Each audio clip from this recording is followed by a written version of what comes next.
Bon ben voilà, c'est reparti pour un tour, hein. Je sors un petit peu de ma réserve, mais merde, hein, on va avoir droit encore à un long moment bien pourri, bien médiocre, et nous on est tous contents d'avoir des gens qui vont encore massacrer, éborgner, mépriser ceux-là même qui les ont fait. Alors vous allez me dire oui, on a fait barrage à l'extrême, on aurait pu avoir Morbius 2, mais merde, hein, Sony ils ont annoncé le Venom 3, et moi je me serais bien abstenu. Je suis tout excité, plus que 10 dodos avant de partir à Thionville au festival du Rayon Vert pour les 10 ans du festival où j'aurai le plaisir d'être votre monsieur loyal et de faire plusieurs animations. Ça part en quiz avec des petits lots, en conférence sur Batman, en battle de dessin entre Bruno Bessadi et Sylvain Repos. Ça va être épique, une conférence sur le webtoon, l'avenir des comics et les différentes formes de ceux-ci avec Sylvain Repos, avec Juniba. Il y aura plein d'autres choses, du jeu vidéo, du cosplay. Je crois même que la librairie partenaire du festival Isler à Metz a prévu de prendre des We Live, du Coyote chez iComics, du Baby Teeth chez Snorgle de Donny Cates, toutes mes traductions pour, si vous avez envie d'en discuter, de les découvrir. Je suis brûlant, c'est le 7 et 8 mai prochain avec mon petit Bruno Bessadi. Ici, votre fidèle commis des comics, vous êtes dans l'émission qui fait le tour de l'actu de l'industrie du comic book et de tous ses dérivés. C'est le 346e JT Comics. On a eu les premières images du film Kraven le chasseur, vous savez le film dans l'univers de l'araignée sans l'araignée, avec Aaron Taylor Johnson dans le rôle du protagoniste principal. Et je pense avoir deviné le scénario, c'est clairement le parti chasse-pêche et tradition qui cherche à se refaire une image et qui présente donc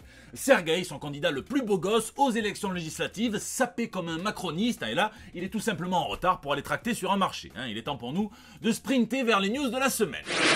Troisième corde au cou. Le troisième opus de Venom a donc été officialisé par Sony au CinemaCon et ce n'est pas tout puisque l'univers de l'araignée sans araignée continue de s'étendre avec un film en préparation sur El Muerto. Bon Sony, il va falloir qu'on discute, je pense clairement que l'entreprise est dirigée par un critique frustré qui a été viré parce qu'il faisait trop de jeux de mots pourris dans les accroches de ses reviews. Alors avec ses milliards, maintenant il s'amusait à faire des films avec des titres qui tendent le bâton. Venom 2, Carnage, allez-y, régalez-vous. Et maintenant El Muerto, vous les sentez venir, le El Muerto cérébral, Muerto de chez Muerto, ou bien encore pour les plus techniques, El Muerto. Sony se pend avec la troisième corde, puisque justement on va parler de catch, de luchador, et puis une petite aparté, puisque insolite, puisque la télévision anglaise a diffusé le Spider-Man, le tout premier de Sam Raimi de 2002, et ils ont modifié, censuré un passage lorsque Peter Parker se bat contre le catcheur Randy Savage et qu'il lui demande si c'est son mari qui lui a offert ce costume si mignon. Eh bien il ne reste que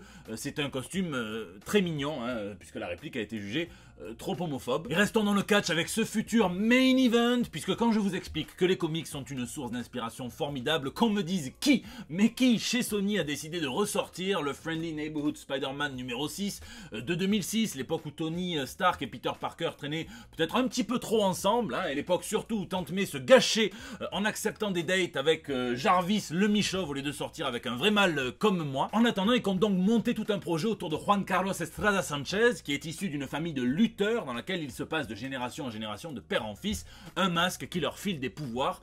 C'est carré, sauf que forcément ce masque il faut le mériter et affronter dans un duel rituel El Dorado, qui n'a rien à voir avec le poisson. Alors Juan Carlos refuse parce qu'il ne veut pas être El Muerto, il ne veut pas de ce pouvoir, mais seulement c'est la mort assurée. Donc son père se sacrifie pour lui, ce qui lui offre 10 ans pour arriver à prouver sa valeur et démasquer un héros. Et lui, plutôt que de choisir, puisqu'il veut pas se battre, de démasquer un type comme l'homme échasse dans l'univers Marvel, non, il décide de s'attaquer à Spider-Man, donc avec l'aide de J. Jonah Jameson, il monte un gala de charité un petit peu bidon, il provoque Spider-Man qui par altruisme accepte, il se fait un petit peu malmener sur le ring puisque l'autre a des pouvoirs quand même, et puis alors ça nous arrive à tous, Peter sort son petit dard, celui qu'il avait à l'époque, il avait deux dards empoisonnés à la X-23, donc il finit par empoisonner par inadvertance El Muerto, on se croirait en Russie. Le match est arrêté, mais Spider-Man comprend qu'il y a un truc qui cloche et il arrive à l'hôpital juste à temps pour voir El Dorado venir récupérer la vie d'El Muerto, donc il se bat un petit peu avec El Dorado, qui lui retrouve sa vocation héroïque, se fait pousser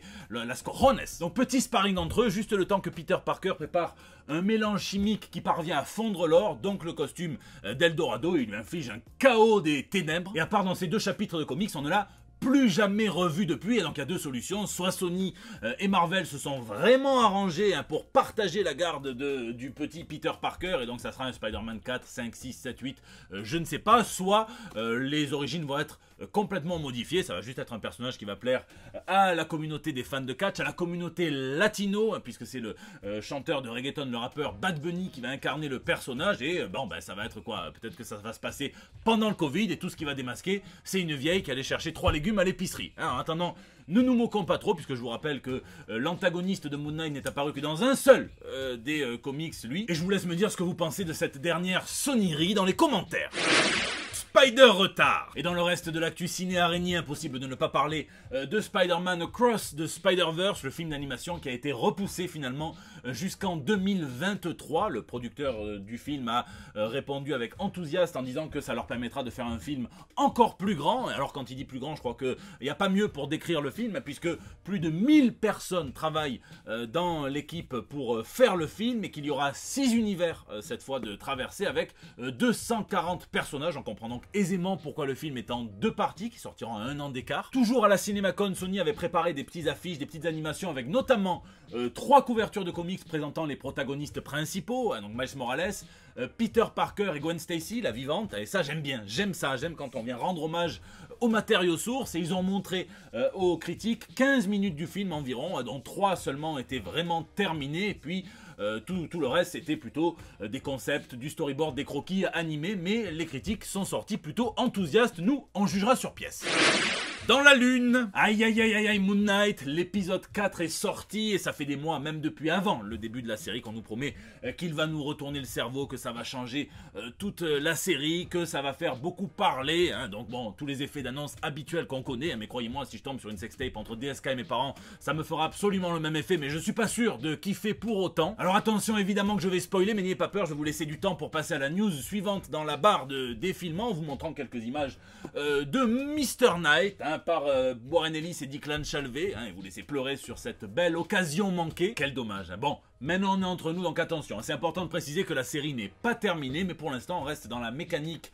Tout cela n'était qu'un rêve qui est méprisé par certains scénaristes, car elle est jugée trop facile, trop fainéante. Elle permet aux protagonistes, à tout le récit en fait, de n'avoir aucune conséquence. Certains jugent même que ça devrait être interdit. Il y en a beaucoup qui fantasmaient sur ça, pour The Walking Dead, dans lequel on aurait vécu toutes les aventures de Rick à travers son coma jusqu'à ce qu'il se réveille. Mais là, dans Moon Knight, ça ne va pas s'arrêter, avec Steven Grant et Mark Spector qui semblent encore plus effrayés par cet hippopotame tout mignon que par Khonshu, alors que n'importe quel amateur d'effets spéciaux hurlerait en voyant le dieu égyptien qui est aussi diva que Maria Carey. Moi ça m'a laissé tiède, je me suis pas senti spécialement retourné, les amateurs de comics non plus, puisque c'est clairement tiré du run de Jeff Lemire et de Greg Smallwood, dans lequel Mark Spector est enfermé dans un hôpital psychiatrique également, un faux, qui est créé par Emmett, et puis bon, quand il arrive à s'en échapper lui et ses amis, eh bien on apprend qu'en fait c'est encore une manigance de Khonshu qui n'est clairement pas sentimentale avec ses avatars. Bref, aujourd'hui c'est l'épisode du qui tout double, donc il me tarde de voir ça. En attendant, on peut quand même saluer cette série qui est ce que Marvel nous propose de plus adulte, de plus horrifique, entre la séquence du mec qui préfère se suicider plutôt que d'être interrogé, la séquence où Moon Knight se fait transpercer comme si c'était le dernier apéricube dans un apéro de Morphal, et la séquence de la tombe. Peut-être qu'on a atteint la grande limite du MCU, donc oubliez une série sur le Punisher. En attendant, je vous laisse me dire ce que vous pensez de cette mi-saison de Moon Knight dans les commentaires. Matière première. Dans l'actu purement comics, on reste sur Spider-Man, sur Venom, et je crois bien que je vous en parlais il y a quelques mois, mais Marvel avait déposé juridiquement le terme Dark Web pour des comics. Je pensais qu'on allait avoir droit à une histoire où Tante May vendait ses petites culottes et gaines sales, mais Zebby, je peux ranger ma carte bleue, puisqu'apparemment ça va être un team-up entre Spider-Man et Venom qu'on va découvrir à l'occasion du Free Comic Book Day par justement Zeb Wells, Al Ewing, Ramvi, Brian Hitch et John Romita Jr. On verra bien ce vers quoi ça va évoluer, s'il tisse quelque chose de plus pérenne avec une nouvelle série, un grand crossover, ou si ça sera juste un one-shot. Et puisque l'animal totem de ce JT c'est clairement l'araignée, restons-y avec le prochain run de Spider-Man par Zeb Wells et Romita Jr. et le retour de Norman Osborn, Norman Reborn. Il ne veut jamais mourir, faut toujours qu'il revienne, ce bouffon, on dirait la vie politique de Manuel Valls. Mais attention, changement de statu quo, puisque l'arch-ennemi de Spider-Man va lui proposer à travers sa société Oscorp un nouveau costume voire même un nouveau planeur. Donc attention, avis à tous les cosplayers, vous pourrez vous faire une banana bombe maintenant. Spidey nous fait donc sa crise de la soixantaine, et justement un autre anniversaire qui est célébré à la fois par Marvel et par DC. Chez Marvel, l'hommage divise, mais c'est celui de Jorge Pérez, hein, qui les deux géants doivent énormément, hein, qui fait ses 68 ans, qui est atteint d'un cancer en phase terminale, et Marvel a publié cette page qui est dessinée par ses soins, où les Vengeurs en font un membre honorifique, hein, tous en levant un verre avec Denver et Stark qui boivent de l'eau, hein, ils sont sages. Certains ont trouvé ça un petit peu indécent, ont trouvé qu'ils faisaient la veillée funèbre avant même l'enterrement. Moi au contraire, je trouve ça bien qu'on célèbre quelqu'un de son vivant. Au moins Jorge Pérez a pu lire tous les messages d'amour qui ont afflué. Alors chez DC ils font encore mieux, puisque ils vont publier à travers tous leurs titres cette double page où il y a beaucoup de héros qu'il affectionne ou qu'il a créé carrément particulièrement chez DC Comics, et par plein d'artistes différents, du Jimmy, du Todd McFarlane, du Nicolas Scott, plein de gens, et ils vont même jusqu'à en faire un personnage dans le New Titans Academy à son effigie. Ça va être une dinguerie, hein. Et puis s'il y a bien un truc qu'on ne pouvait pas dire jusqu'à présent à Red Richards, Mister Fantastique, Mister Élastique, c'est « et ta sœur », hein, un peu comme on a très vite arrêté de dire « et ta mère » à Batman, hein. Et bien désormais ça va être possible, puisqu'il va rencontrer sa sœur qu'il ne connaissait pas, hein, et donc ça se passe en bonne et due forme. Il lui tend son bras un petit peu en demi-molle. Allez, je vous laisse me dire combien de temps il va falloir avant qu'on apprenne qu'il s'agit en réalité d'un des Skrulls qu'il avait transformé en vache il y a 60 ans et qu'il en a marre de se faire traire le pis. À quoi ça sert d'avoir un marteau quand tu t'appelles Mike Tyson et que tu en as deux, hein? Ça s'appelle des mains. C'est un petit peu le principe de cette Avengers Forever qui va nous présenter un Thor probablement indigne de bricoler avec Mjolnir, et qui va donc se rattraper avec tout simplement le pouvoir de l'Iron Fist. Patate de forain lubrifiée à l'hydromel, hein, et c'est un petit peu cette couverture, l'effet que ça me fait quand j'apprends qu'il va sortir chez IDW tout un artbook consacré à la série DuckTales. Et petit message de santé publique, je suis obligé, c'est comme ça, c'est l'État qui me l'impose, mais manger, bouger c'est bien beau, mais je rappelle surtout à tous les enfants qui nous écoutent qu'il vaut mieux préférer Donald à Mickey, ce FDP, hein. Et puis après 10 ans, The Hollows revient, la série de Chris Ryall et de Monsieur Sam Kish, dans laquelle les humains se sont un petit peu extraits de la surface de la Terre, où il y a des résidus d'hommes, de femmes qui absorbent les âmes, et donc ils s'en sont sortis en vivant dans des villes à la cime d'arbres géants. Et donc il va y avoir un nouveau one-shot dans cet univers-là. Et puis pour ceux qui aiment bien le style de Monsieur Sam Kiff, je vous conseille de foncer sur la VF d'un de ses chefs-d'œuvre, hein, The Max, qui sort aux éditions Réflexion.